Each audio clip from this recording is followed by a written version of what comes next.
ത്രിയേക ദൈവത്തിൻ്റെ വലിയ തിരുനാമം മഹത്വപ്പെടുമാറാകട്ടെ. വാത്സല്യ സഹോദരങ്ങളെ, സങ്കീർത്തന മാധുരി എന്ന നമ്മുടെ ഈ പരമ്പരയിലേക്ക് ഏവരെയും ഹൃദ്യമായി സ്വാഗതം ചെയ്യുന്നു. ദൈവകൃപയിൽ 80 എപ്പിസോഡുകൾ നമ്മൾ പൂർത്തിയാക്കി 81-ാം എപ്പിസോഡിലേക്ക് നമ്മൾ പ്രവേശിക്കുകയാണ്. കഴിഞ്ഞ 4 എപ്പിസോഡുകളിലായി 23-ാം സങ്കീർത്തനം നമ്മൾ ധ്യാനിച്ചു വരികയായിരുന്നു. യഹോവ എൻ്റെ ഇടയനാകുന്നു, എനിക്ക് ഒന്നിനും മുട്ടുണ്ടാകുകയില്ല. പച്ചയായ പുൽപ്പുറങ്ങളിൽ അവൻ എന്നെ കിടത്തുന്നു, സ്വസ്ഥതയുള്ള വെള്ളത്തിനരികത്തേക്ക് എന്നെ നടത്തുന്നു. എൻ്റെ പ്രാണനെ അവൻ തണുപ്പിക്കുന്നു, തിരുനാമ നിമിത്തം എന്നെ നീതിപാതകളിൽ നടത്തുന്നു. മരണനിഴലിൻ താഴ്വരയിൽ കൂടി നടന്നാലും ഞാനൊരു അനർത്ഥവും ഭയപ്പെടുകയില്ല. നീ എന്നോടുകൂടെ ഇരിക്കുന്നുവല്ലോ, നിൻ്റെ വടിയും കോലും എന്നെ ആശ്വസിപ്പിക്കുന്നു. ഈ 4 വാക്യങ്ങൾ, അതിൻ്റെ വിവിധ തലങ്ങൾ നമ്മൾ ധ്യാനാത്മകമായി പങ്കുവെച്ചു കഴിഞ്ഞു. ഈ എപ്പിസോഡിൽ 5-ാമത്തെ വാക്യം നിങ്ങളുടെ മുൻപാകെ സമർപ്പിക്കുകയാണ്. എൻ്റെ ശത്രുക്കൾ കാണുക നീ എനിക്ക് വിരുന്നൊരുക്കുന്നു, എൻ്റെ തലയെ എണ്ണ കൊണ്ട് അഭിഷേകം ചെയ്യുന്നു, എൻ്റെ പാനപാത്രവും നിറഞ്ഞു കവിയുന്നു. എൻ്റെ ശത്രുക്കൾ കാണുക നീ എനിക്ക് വിരുന്നൊരുക്കുന്നു, എൻ്റെ തലയെ എണ്ണ കൊണ്ട് അഭിഷേകം ചെയ്യുന്നു, എൻ്റെ പാനപാത്രവും നിറഞ്ഞു കവിയുന്നു. എനിക്കൊരു വിരുന്നവനൊരുക്കിടുന്നു, എന്നോടെ വൈരികളിൻ നടുവിൽ. എനിക്കൊരു വിരുന്നവനൊരുക്കിടുന്നു, എന്നോടെ വൈരികളിൻ നടുവിൽ.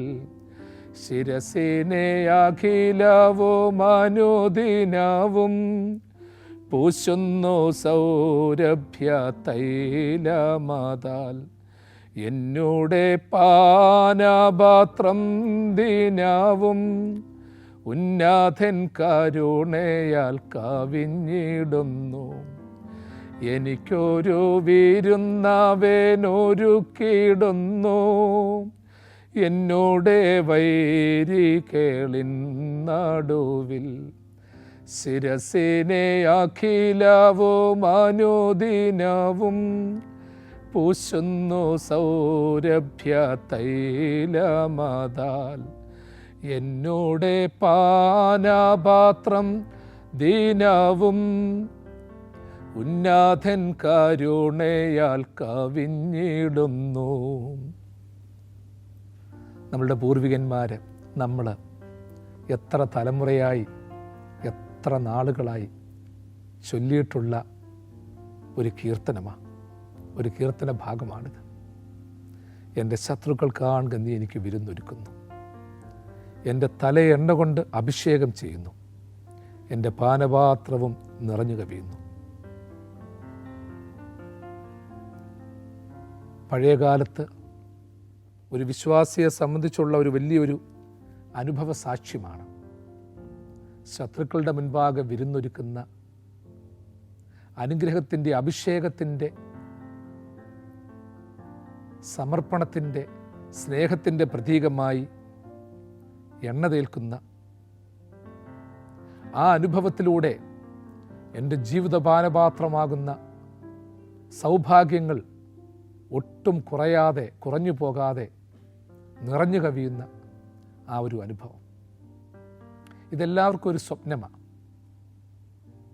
നമ്മളെ ഉപദ്രവിക്കുന്നവരുടെ മുൻപാകെ നമ്മൾക്ക് മഹിമ കിട്ടുക,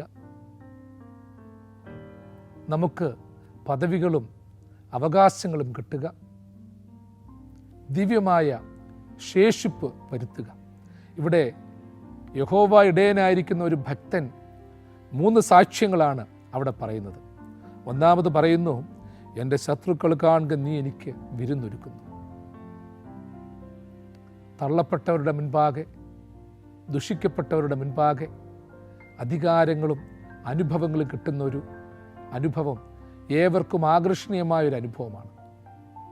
ദാവീദിനെ സംബന്ധിച്ചിടത്തോളം അവനെ കൊല്ലുവാൻ ശ്രമിച്ച ശൗലിൻ്റെ പിൻഗാമിയായ സിംഹാസനത്തിലെത്തി അവന് വില കൊടുക്കാതിരുന്ന അവൻ്റെ കുടുംബാംഗങ്ങളുടെ മുൻപാകെ ഇസ്രായേലിൻ്റെ രാജാവായി എത്തുന്നു. അവനെ കൊല്ലുവാൻ ശ്രമിക്കുന്ന അന്യന്മാരുടെ മുൻപാകെ അധികാരിയായി എത്തുന്നു. ആ കിട്ടിയ അവസരത്തിൽ ഇസ്രായേലിനെ ശക്തമായ അനുഭവത്തിൽ എത്തിക്കുന്നു. ഇതൊക്കെ യാഥാർത്ഥ്യങ്ങളാണ്.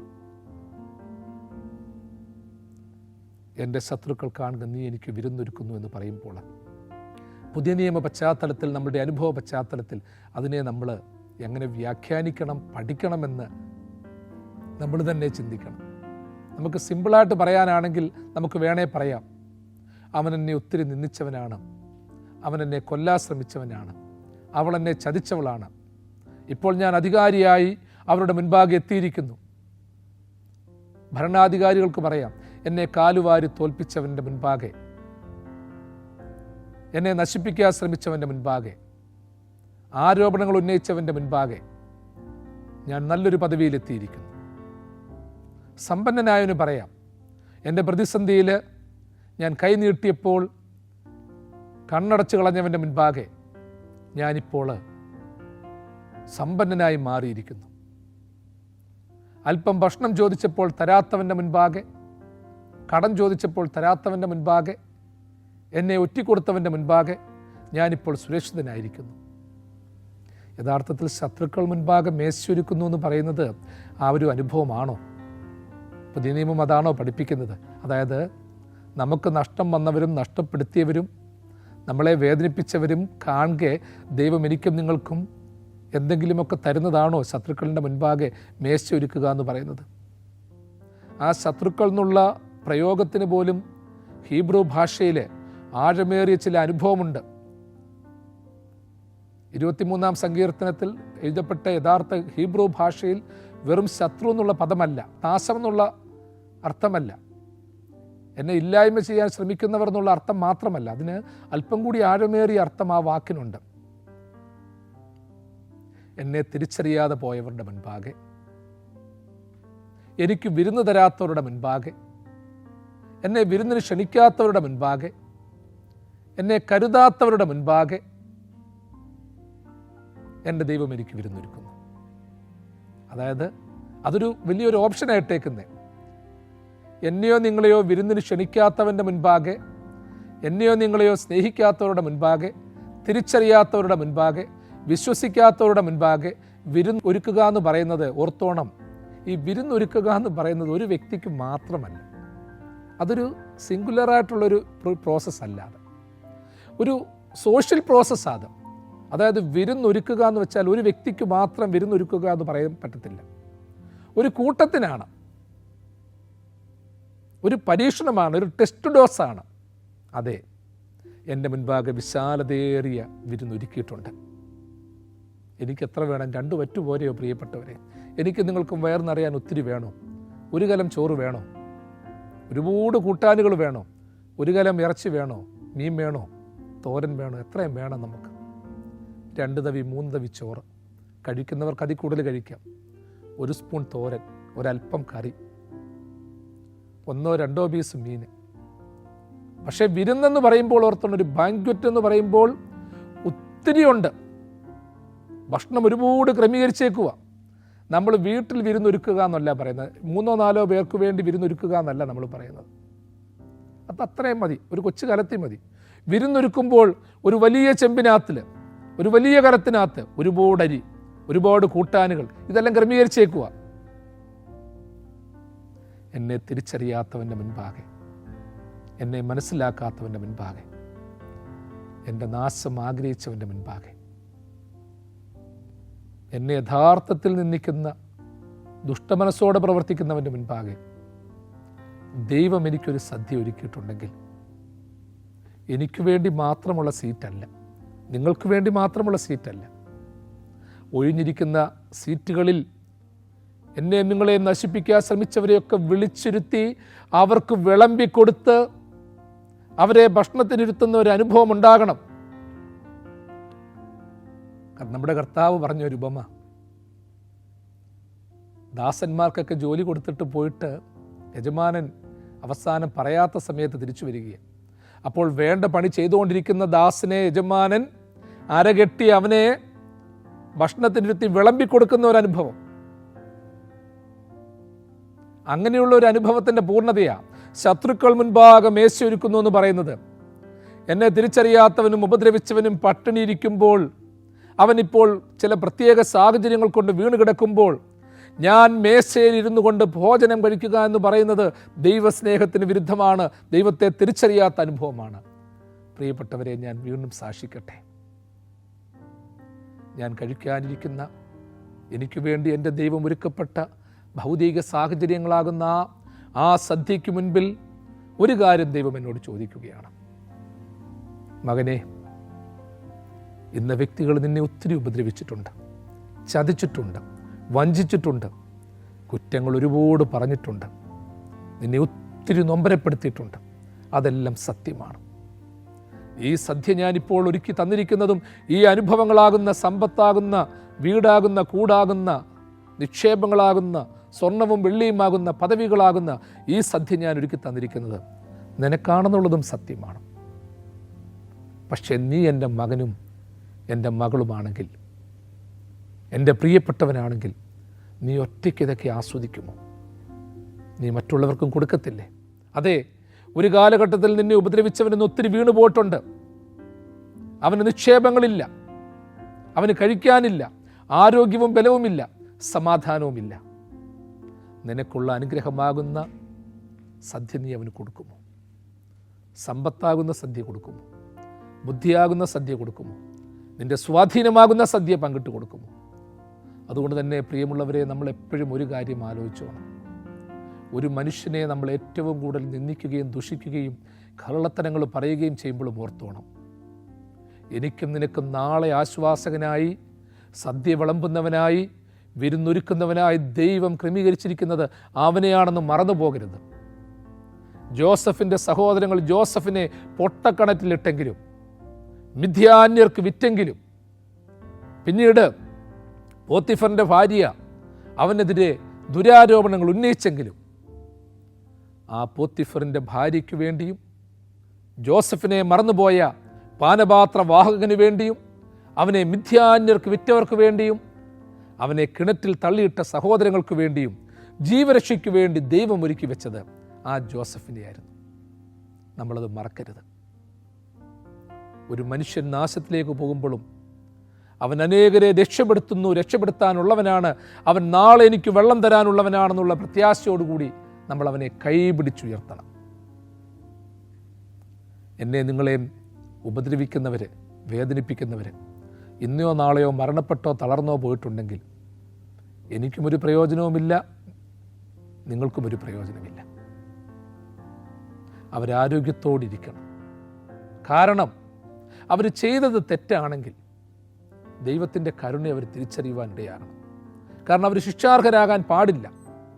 കാരണം ഇന്നൊരുവനെ നശിപ്പിച്ച് നാളെ മരണപ്പെട്ടു പോയി കഴിഞ്ഞാൽ അവന് രൂപാന്തരപ്പെടുവാനുള്ള അവസരമില്ല. അവനും രൂപാന്തരപ്പെടാനുള്ള അവസരം വേണം, അവനും രക്ഷപ്പെടാനുള്ള ഒരു അനുഭവം വേണം, സന്തോഷത്തിലാകുവാനുള്ള അനുഭവം വേണം. അതിനുവേണ്ടിയാണ് നമ്മൾ പ്രാർത്ഥനയോടെ കാത്തിരിക്കേണ്ടത്. നമ്മളുടെ എല്ലാവരും രക്ഷപ്പെടണം പ്രിയമുള്ളവരെ. ഇവിടെ ശത്രുക്കൾക്ക് ആൻകെ എനിക്ക് വിരുന്നൊരുക്കുന്നു എന്ന് പറയുമ്പോൾ ഇവിടുത്തെ ഒരു വിരുന്നുകൊണ്ട് നമ്മൾ തൃപ്തിപ്പെടരുത്. എനിക്കും നിങ്ങൾക്കുമായി ദൈവം ഒരുക്കിയിരിക്കുന്ന ഒരു വലിയ വിരുന്നുണ്ട്. ആ വിരുന്നിൻ്റെ ശത്രു എന്ന് പറയുന്നത് ദുഷ്ടനാണ്, സാത്താനാണ്. എനിക്കും നിങ്ങൾക്കും കർത്താവിൻ്റെ പന്തിഭോജനം, അവനോടൊപ്പമുള്ള സ്വർഗീയമായ പെസഹ ഭക്ഷിക്കുന്ന അനുഭവത്തിൽ വേദനയോടെ നോക്കുന്ന ഒരു ശത്രുവുണ്ട്. ആ ശത്രുവിനെക്കുറിച്ചാണ് നമ്മൾ പേടിക്കേണ്ടത്, അവനെക്കുറിച്ചാണ് ചിന്തിക്കേണ്ടത്, അവനെക്കുറിച്ചാണ് നമ്മളൊരു വലിയൊരു മുൻകുറി പ്രാപിക്കേണ്ടത്, ഒരു മുൻകരുതൽ എടുക്കേണ്ടത്. അതെ, ആ ശത്രു അവിടെയുണ്ട്. നമ്മൾ വിശ്വാസത്തിലും പ്രാർത്ഥനയിലുമായിരിക്കുമ്പോൾ അതിലൂടെ കിട്ടുന്ന അനുഭവമാകുന്ന ആ സദ്യ, ആ ഒരു വലിയ അനുഭവം, ആ സമാധാനത്തിൻ്റെ അനുഭവം, അത് നിലനിന്നേ പറ്റത്തുള്ളൂ. അതിനുവേണ്ടി നിങ്ങൾ ഞാനും പ്രാർത്ഥനയോടെ കാത്തിരിക്കണം. ഞാൻ പറഞ്ഞല്ലോ, ശത്രുക്കൾ കാണുക നീ എനിക്ക് വിരുന്നൊരുക്കുന്നു. എന്നെ അറിയാതെ പോയവൻ, തിരക്കാതെ പോയവൻ, സ്നേഹിക്കാതെ പോയവൻ, ദുഷിച്ചു പോയവൻ, അവൻ്റെ മുൻപാകെ കിട്ടുന്ന ഭൗതിക അനുഭവങ്ങളല്ല സദ്യ. അവനെയും കൂടെ ചേർത്ത് നിർത്തുന്ന ഒരു വലിയ സദ്യയ്ക്ക് വേണ്ടി നമ്മൾ കാത്തിരിക്കണം. കുഞ്ഞാട്ടിൻ തിരുരക്തത്താൽ ഞാൻ ശുദ്ധനായി തീർന്നു. തൻ ചങ്കിലെ ശുദ്ധരക്തത്താൽ ഞാൻ ശുദ്ധനായി തീർന്നു.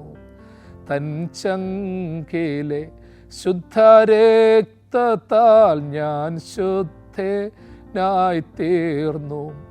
എനിക്കും നിങ്ങൾക്കുമുള്ള ഭൗതികമായ സദ്യ തടസ്സപ്പെടുത്തിയവരെ, സമാധാനം നഷ്ടപ്പെടുത്തിയവരെ, സന്തോഷം നഷ്ടപ്പെടുത്തിയവരെ, നാളെ എനിക്കും നിങ്ങൾക്കും ദൈവം തരുന്ന സമാധാന സദ്യയിലേക്ക്, ആരാധനയുടെ അനുഭവത്തിലേക്ക്, കുർബാനയുടെ അനുഭവത്തിലേക്ക്, വിശുദ്ധിയുടെ അനുഭവത്തിലേക്ക് വിളിച്ചടുപ്പിക്കുമ്പോൾ കിട്ടുന്ന ഒരു വലിയ സന്തോഷമുണ്ട്.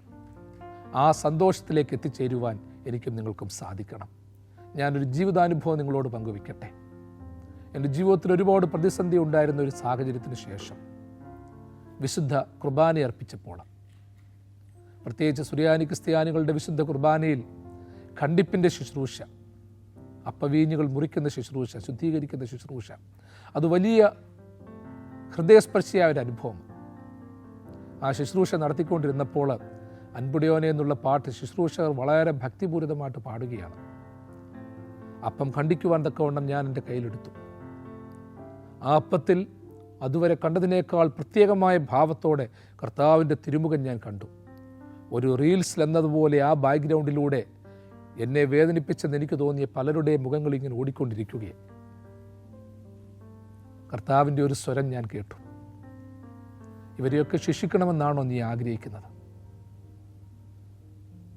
ഓരോരുത്തരുടെയും ജീവിത അനുഭവങ്ങളെ ദൈവം കാണിച്ചു തന്നു.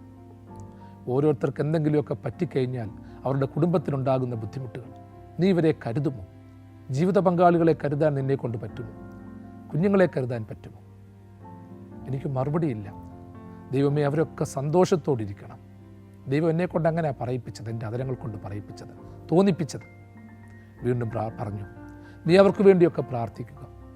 നാളെ എന്ന് പറയുന്ന ഒരവസരമുണ്ടെങ്കിൽ അവരൊക്കെ നിനക്ക് പ്രയോജനമുള്ളവരാണ്.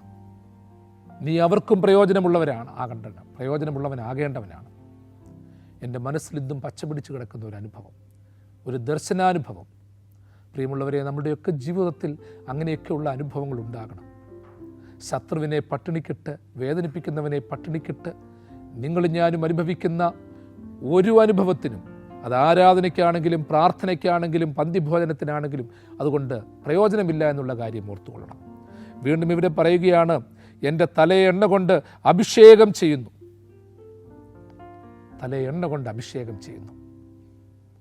പഴയ നിയമകാലഘട്ടത്തിൽ രാജാക്കന്മാരെയും പ്രവാചകന്മാരെയും പുരോഹിതന്മാരെയും അഭിഷേകം ചെയ്യുന്ന തലങ്ങൾ കേട്ടിട്ടുണ്ട്, വായിച്ചിട്ടുണ്ട്. ഇവിടെ പറയുകയാണ്, ദൈവത്തെ ആശ്രയിക്കുന്ന ഒരു ഭക്തനെ ദൈവാനുഭവത്തിൻ്റെ പ്രതീകമായി തലയിൽ എണ്ണ കൊണ്ട് അഭിഷേകം ചെയ്യുന്നു. എണ്ണ രൂപപ്പെടുത്തിയെടുക്കുന്നത് പെട്ടെന്നൊന്നുമല്ല. തേങ്ങായാണെങ്കിൽ അത് ആട്ടണം, ഒലിവാണെങ്കിൽ ആട്ടണം. അങ്ങനെയുള്ള കുരുക്കൾ ഉണങ്ങിയെടുത്ത് കഴുകിയെടുത്ത് വൃത്തിയായി ചക്കിലിട്ട് ആട്ടണം. അതിൻ്റെ പിന്നിൽ കുറേ പ്രോസസ്സുണ്ട്, കുറേ പേരുടെ കഷ്ടപ്പാടുണ്ട്. പഴയകാലത്ത് ഇന്നത്തെ പോലെ മിഷനറി ഇല്ലാത്തൊരു കാലഘട്ടം. അപ്പോൾ എന്ത് കഷ്ടപ്പെട്ടിട്ടാണ് എണ്ണ എടുക്കുന്നത്? അതിൻ്റെ ആ ചക്കിലിട്ട് അവസാനത്തെ തുള്ളി പോലും ആട്ടിയെടുക്കുകയാണ്, പിഴിഞ്ഞെടുക്കുകയാണ്. അപ്പോൾ ആട്ടിയെടുത്ത് പിഴിഞ്ഞെടുത്ത കുരുക്കളിൽ നിന്ന് എടുത്ത ആ എണ്ണ അഭിഷേകം ചെയ്യാൻ എടുക്കുകയാണ്. ആ എണ്ണ കൊണ്ട് തിരി കത്തിക്കാൻ പറ്റും, ഔഷധമുണ്ടാക്കാൻ പറ്റും, ശരീര സ്വസ്ഥതയ്ക്ക് ഉപയോഗിക്കാൻ പറ്റും, സൗന്ദര്യ സംരക്ഷണത്തിന് ഉപയോഗിക്കാൻ പറ്റും. ആ തലയാണ് എണ്ണ കൊണ്ട് അഭിഷേകം ചെയ്യുന്നത്. പരിശുദ്ധ റൂഹായുടെ പ്രതീകമായി എണ്ണയെ സൂചിപ്പിക്കാറുണ്ട്. സ്നേഹത്തിൻ്റെയും വെളിച്ചത്തിൻ്റെയും പ്രതീകമായി എണ്ണയെ സൂക്ഷിക്കാറുണ്ട്. ഞാനൊരു കാര്യം കൂടി പറയട്ടെ. എൻ്റെ തലയെ അഭിഷേകം ചെയ്യുന്ന എണ്ണ പലയിടത്തും നാട്ടിയെടുത്തതാണ്. അതിൻ്റെ കൃഷിക്ക് വേണ്ടി കഷ്ടപ്പെട്ടവരുണ്ട്, നൊമ്പരം അനുഭവിച്ചവരുണ്ട്, വേദന അനുഭവിച്ചവരുണ്ട്, ചക്കിലിട്ടാട്ടാണ്ടക്കോണം വേദനകൾ സഹിച്ചവരുണ്ട്. അവരുടെയൊക്കെ അധ്വാനത്തിൻ്റെ ഫലമാണ് എൻ്റെ തലയെ അഭിഷേകം ചെയ്യുന്ന, എനിക്ക് സുഖകരമായി ഉറക്കം തരുന്ന, എനിക്ക് ഔഷധമായി ഭവിക്കുന്ന, എനിക്ക് സുഗന്ധം തരുന്ന എണ്ണയെന്ന് നമ്മൾ ചിന്തിക്കണം. എല്ലാ എണ്ണയും തൈലമല്ല. ചിലതിനൊക്കെ സുഗന്ധമുണ്ട്, ചിലതിനൊക്കെ സുഗന്ധമില്ലാത്തതാണ്. എൻ്റെ തലയെ അഭിഷേകം ചെയ്യുന്ന എണ്ണ ഏതാണെന്ന് ചിന്തിക്കണം. അത് ദൈവം തരുന്ന എണ്ണയാണോ എന്ന് ചിന്തിക്കണം, അതോ മനുഷ്യനും സാത്താനും പ്രലോഭനങ്ങളിലൂടെ നൽകുന്ന എണ്ണയാണോ എന്ന് ചിന്തിക്കണം. എല്ലാം എണ്ണയാണെന്ന് തോന്നിപ്പോകും. എല്ലാത്തിനും മണങ്ങളുമുണ്ട്. പ്രിയമുള്ളവരെ, ചില എണ്ണ തലയിൽ വീഴുന്നത് അസുഖകരമാണ്, ചില എണ്ണ കനച്ചു പോയതാണ്. അപ്പോൾ കനച്ചു പോയതും ഗുണമില്ലാത്തതുമായ എണ്ണ തലയിൽ വീണ പ്രശ്നമാണ്. അതുകൊണ്ട് തന്നെ ഓരോ വ്യക്തിയും പ്രാർത്ഥനയോടുകൂടി, ഹൃദയസ്നേഹത്തോടുകൂടി ഓർക്കേണ്ട ഒരു കാര്യമെന്ന് വെച്ചാൽ, കനയ്ക്കാത്ത എണ്ണ കൊണ്ട് അഭിഷേകം ചെയ്യുന്നത് സുഗന്ധം മാത്രം നോക്കിയല്ല, സുഗന്ധമില്ലെങ്കിലും ഔഷധ ഗുണമുള്ള എണ്ണ കൊണ്ട് അഭിഷേകം ചെയ്യുന്നത്, മറ്റുള്ളവരുടെ കണ്ണുനീരാകുന്ന സമർപ്പണമാകുന്ന എണ്ണ കൊണ്ട് അഭിഷേകം ചെയ്യുന്നത്, അതൊക്കെ നൊമ്പരത്തോടെ നമ്മൾ സ്വീകരിക്കണം, പ്രാർത്ഥനയോടെ സ്വീകരിക്കണം. എണ്ണ രൂപപ്പെടുത്തുന്ന അനുഭവം പോലെ എൻ്റെ ജീവിതത്തെയും ദൈവം ചിലപ്പം അല്പസ്വല്പമൊക്കെ ഒന്ന് ചക്കിലൂടെയൊക്കെ കടത്തിവിടും. ദൈവകോപത്തിൻ്റെ ചക്കിലാട്ടപ്പെട്ടവനെന്ന് കർത്താവിനെക്കുറിച്ച് പറഞ്ഞതുപോലെ സ്വയം ഇറുക്കപ്പെട്ട മുന്തിരിക്കുലയായി, ചക്കിൽ ആട്ടപ്പെട്ട മുന്തിരിക്കുലയായി മാറ്റപ്പെട്ട നമ്മുടെ കർത്താവിൻ്റെ സ്നേഹം പോലെ നമ്മളുമായി തീരണം. കർത്താവിൻ്റെ സന്നിധിയിൽ നമ്മൾ പ്രാർത്ഥിക്കേണ്ടത്, കർത്താവേ, എന്നെ അഭിഷേകം ചെയ്ത എണ്ണ, ആ അഭിഷേകത്തിൻ്റെ നിറവ് മറ്റുള്ളവർക്ക് കിട്ടണം. എൻ്റെ തലയിൽ വെറുതെ സുഖിക്കാൻ വേണ്ടി തേച്ചതല്ല, നീ എന്നെ അഭിഷേകം ചെയ്തിരിക്കുകയാണ്, നീ എന്നെ ഓർഡൈൻ ചെയ്തതാണ്. അത് എന്നെ നിങ്ങളെയും ഓർത്തോണം. പൗരോഹിത്യ പദവിയിലേക്ക് മാത്രമല്ല ഒരു അഭിഷേകം എന്ന് പറയുന്നത്. നല്ല മനുഷ്യരായി ജീവിക്കുവാൻ, ക്ഷമിക്കുവാനും സഹിക്കുവാനും ഒക്കെ അഭിഷേകം നടത്താറുണ്ട്. അപ്പം ദൈവം വെറുതെ കഴുകുകയല്ല, അഭിഷേകത്തിലും കഴുകലിലും അത് രണ്ടും വ്യത്യസ്തമാണ്. ദൈവത്തിൻ്റെ പരിശുദ്ധാത്മാവിൻ്റെ ഒരു വലിയ ആവാസവും അഭിഷേകവുമുണ്ട്. ദൈവത്തിൻ്റെ എണ്ണ കൊണ്ട് അഭിഷേകം ചെയ്യുന്നവൻ ഒരു വലിയ സാക്ഷിയായി മാറും. അവൻ സ്നേഹത്തിൻ്റെ പ്രവാചകനാകും, കരുതലിൻ്റെ നിറവുള്ളവനാകും, നിനവും നിറവും ദൈവത്താൽ നയിക്കപ്പെടുന്നതാകും. നന്മയുടെ ഒരു പൂർണ്ണത അങ്ങനെയുള്ള ഒരു അഭിഷേകത്തിൽ കിട്ടും. എനിക്കും നിങ്ങൾക്കും മാത്രമല്ല, അഭിഷേകം പ്രാപിക്കുന്നവർക്ക് മാത്രമല്ല തണുപ്പ് കിട്ടുന്നത്. അഭിഷേകത്താൽ ആത്മാവിൻ്റെ തണുപ്പ് ലഭിച്ചവൻ അനേകരെ തണുപ്പിക്കും, അനേകർക്ക് പ്രത്യാശ കൊടുക്കും. ഇന്ന് എന്നെ നിങ്ങളെയും അഭിഷേകം ചെയ്ത ദിവ്യ എണ്ണയുടെ അനുഭവം നമ്മൾക്ക് തിരിച്ചറിയാതെ പോവുകയാണ്. നമ്മൾ വിലയിരുത്തുകയാണ്, എന്നെ അഭിഷേകം ചെയ്ത ആൾ ശരിയായില്ല, എന്നെ നയിച്ച ആൾ ശരിയായില്ല, ഉപദേശിച്ച ആൾ ശരിയായില്ല, കരുതിയ ആൾ ശരിയായില്ല. ഇതൊക്കെയല്ലേ നമ്മുടെ ഇന്നത്തെ വിലയിരുത്തൽ. ആ വിലയിരുത്തലിൻ്റെ അപ്പുറമായ ചില അനുഭവങ്ങളിലൂടെ നമുക്ക് കടന്നു പോകണ്ടേ പ്രിയപ്പെട്ടവരെ. ഞാൻ അഭിഷേകം പ്രാപിച്ചു എന്ന് പറഞ്ഞ് ഞാൻ അഹങ്കരിക്കാനൊന്നുമില്ല, ഞാനിപ്പോൾ രക്ഷപ്പെട്ടു എന്ന് പറഞ്ഞ് അഹങ്കരിക്കാനൊന്നുമില്ല. ഞാൻ രക്ഷപ്പെട്ടു എന്ന് ഞാൻ സാക്ഷിക്കണമെന്നുണ്ടെങ്കിൽ, ദൈവം പറയണമെന്നുണ്ടെങ്കിൽ, നിൻ്റെ രക്ഷയിലൂടെ നീ അനേകരെ രക്ഷപ്പെടുത്തണം. ചിലപ്പോൾ ചിലർക്ക് തോന്നും, അയ്യോ ഞാൻ ഇത്രാമത്തെ വയസ്സ് രക്ഷപ്പെട്ടു. നല്ല സാക്ഷ്യം പറയുന്നവരുണ്ട്, സുവിശേഷം പറയുന്നവരുണ്ട്, അനേകരെ രക്ഷയിലേക്ക് നയിക്കുന്നവരുണ്ട്. പക്ഷേ രക്ഷിക്കപ്പെട്ടു എന്ന് പറഞ്ഞ് അതിനെ ഉപജീവന മാർഗമാക്കി മാറ്റി, സ്വാർത്ഥതയുടെ അനുഭവമാക്കി മാറ്റി, കാപട്യത്തിൻ്റെ അനുഭവമാക്കി മാറ്റി, ദൈവം പറഞ്ഞു എന്ന് പറഞ്ഞ് സ്വന്തം മനസ്സിലെ ഭാവങ്ങൾ ഓരോന്നായി പറഞ്ഞുകൊണ്ടിരിക്കുകയാണെങ്കിൽ, പൗലോസിനെ ഞാൻ അറിയുന്നു, കേഫാവിനെ ഞാൻ അറിയുന്നു, പക്ഷേ നിങ്ങളാര് എന്ന് ചോദിച്ച അനുഭവം ദുരാത്മാവ് ഒരുപക്ഷെ നമ്മളോടും ചോദിച്ചെന്നിരിക്കും.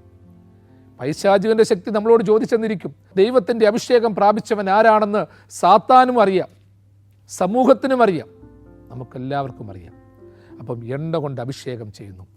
അഭിഷേകത്തിൻ്റെ മറവിൽ അന്ധന്മാരായി പോകാതെ, ദൈവം എന്നെ അഭിഷേകം ചെയ്തു എന്ന് പറഞ്ഞ് സുഖിമാന്മാരായി പോകാതെ, ദൈവം എന്നെ അഭിഷേകം ചെയ്തു എന്ന് പറഞ്ഞ് അഹങ്കാരികളായി പോകാതെ, അഭിഷേകത്തിലേക്ക് അനേകരെ നയിക്കണം.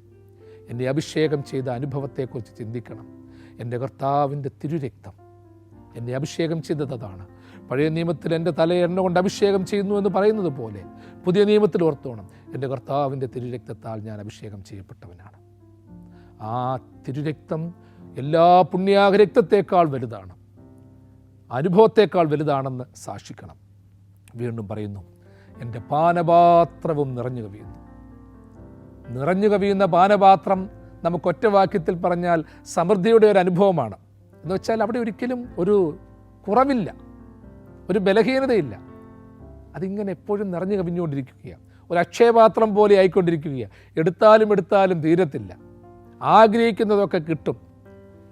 ദൈവത്തിൻ്റെ പാനപാത്രത്തെ, എൻ്റെ ജീവിത പാനപാത്രത്തെ അങ്ങനെ മാത്രം വിലയിരുത്തിയാൽ മതിയോ? എൻ്റെ പാനപാത്രം നിറഞ്ഞു കവിയുന്നു എന്ന് വെച്ചാൽ ഭൗതികമായ അനുഭവങ്ങൾ കൊണ്ട് നിറഞ്ഞു കവിയുന്നു എന്നല്ല സങ്കീർത്തനക്കാരൻ ദൈവാത്മാവിലൂടെ നമ്മളെ പഠിപ്പിക്കുന്നത്. മറിച്ച് നിറഞ്ഞു കവിയുന്ന ഒരു സാക്ഷ്യത്തിൻ്റെ അനുഭവമുണ്ട്, പൊട്ടി ഒഴുകിക്കൊണ്ടിരിക്കുന്ന ഒരു പ്രവാഹമുണ്ട്. എൻ്റെ പാനപാത്രം നിറഞ്ഞു കവിയുകയാണ്. അതെ, എൻ്റെ ജീവിതമാകുന്ന പാനപാത്രത്തിൽ പ്രിയമുള്ളവരെ ഓർത്തോണം, നമ്മുടെയൊക്കെ പാനപാത്രത്തിൽ പല അനുഭവങ്ങൾ വന്നിട്ടുണ്ട്. ഉയർച്ചയുടെയും താഴ്ചകളുടെയും അനുഭവങ്ങൾ വന്നിട്ടുണ്ട്. ഞെരുക്കത്തിൻ്റെ അപ്പം തിന്നിട്ടുണ്ട്, കഷ്ടത്തിൻ്റെ കണ്ണുനീര് കുടിച്ചിട്ടുണ്ട്, കാലുകൾ ആമത്തിലാക്കപ്പെട്ടതുപോലെയുള്ള അനുഭവങ്ങൾ വന്നിട്ടുണ്ട്, ഞെരിപ്പോടിൻ്റെ അനുഭവത്തിലൂടെ പോയിട്ടുണ്ട്. എല്ലാം സത്യമാണ്. ഇതൊക്കെ സഹിച്ച ജീവിതമാകുന്ന പാനപാത്രം നിറഞ്ഞു കവിയുകയാണ്. കാരണം ഹൃദയം നിറഞ്ഞു കവിയുന്നത് നാവ് സംസാരിക്കുന്നു, വായിലൂടെ വരുന്നു. അതുപോലെ ദൈവത്തിൻ്റെ വലിയ സാക്ഷ്യം നിറഞ്ഞു വരണം. ശത്രുക്കളുടെ മുൻപാകെ മേശയൊരുക്കുന്നത് കണ്ട് കണ്ണടഞ്ഞു പോകാതെ, എൻ്റെ തലയെ അഭിഷേകം ചെയ്യുന്നത് കണ്ട് സന്തോഷപൂരിതനായി തുള്ളിച്ചാടാതെ, എല്ലാം കിട്ടിയെന്ന് പറഞ്ഞിരിക്കാതെ, ഇതിൻ്റെയൊക്കെ ഒരു ആത്മസാക്ഷ്യം പുറത്തോട്ട് വരണം. പൂവ് സുഗന്ധമുണ്ടാക്കുന്നത് ശബ്ദമുണ്ടാക്കിയല്ല. മരങ്ങൾ, ആ മരങ്ങളുടെ ഗുണം പുറപ്പെടുവിക്കുന്നത് കാറ്റടിച്ചല്ല, അതിൻ്റെ ഫലങ്ങൾ പുറപ്പെടുവിച്ച, പൂക്കളും ഫലങ്ങളും പുറപ്പെടുവിച്ച. അതുപോലെ എൻ്റെ പാനപാത്രം നിറഞ്ഞു കവിയണം. കർത്താവിനെ എല്ലാം മറന്ന് ആരാധിക്കണം. സ്വർഗത്തിൽ പോകുമെന്ന് പ്രതീക്ഷിച്ചും നരകത്തിൽ പോകുമെന്ന് പേടിച്ചും ആരും ആരാധിക്കണ്ട. സ്നേഹത്തോടെ ആരാധിക്കണം. പൂർണ്ണാത്മാവോടും പൂർണ്ണ മനസ്സോടും പൂർണ്ണ ശക്തിയോടും ആരാധിക്കണം. ആ ഒരു നിറഞ്ഞു കവിയൽ ചിലപ്പോൾ അത് കണ്ണുനീരായിട്ട് പുറത്തു വരും, ക്ഷമയായും കരുതലായും വരും, മറ്റുള്ളവരോടുള്ള പങ്കുവെക്കലായി വരും, ഒരു പുതിയ സൃഷ്ടിയായി വരും. എൻ്റെ പാനപാത്രം നിറഞ്ഞു കവിയുന്നു എന്ന് പറയുമ്പോൾ ഒരുവൻ ക്രിസ്തുവിലായാൽ അവൻ പുതിയ സൃഷ്ടിയാകുന്നു, പഴയത് കടന്നുപോയി, ഇതാ അത് പുതിയതായി തീർന്നിരിക്കുന്നു. ആ പുതിയതിൻ്റെ അനുഭവം പശ്ചാത്താപത്തോടെ ഉൾക്കൊള്ളുവാൻ നമുക്കിടയാകട്ടെ. നല്ലവനെ കാരുണ്യത്താൽ നൽകണമേ യാചിപ്പൂക്കളെ, നന്മ നിറഞ്ഞോനേയൻ്റെ തിന്മകളെ നീയോർക്കരുതേ. ദൈവം തൻ്റെ വലങ്കരം നീട്ടി നിങ്ങളെല്ലാവരെയും സദാകാലവും വാഴ്ത്തി അനുഗ്രഹിക്കുമാറാകട്ടെ.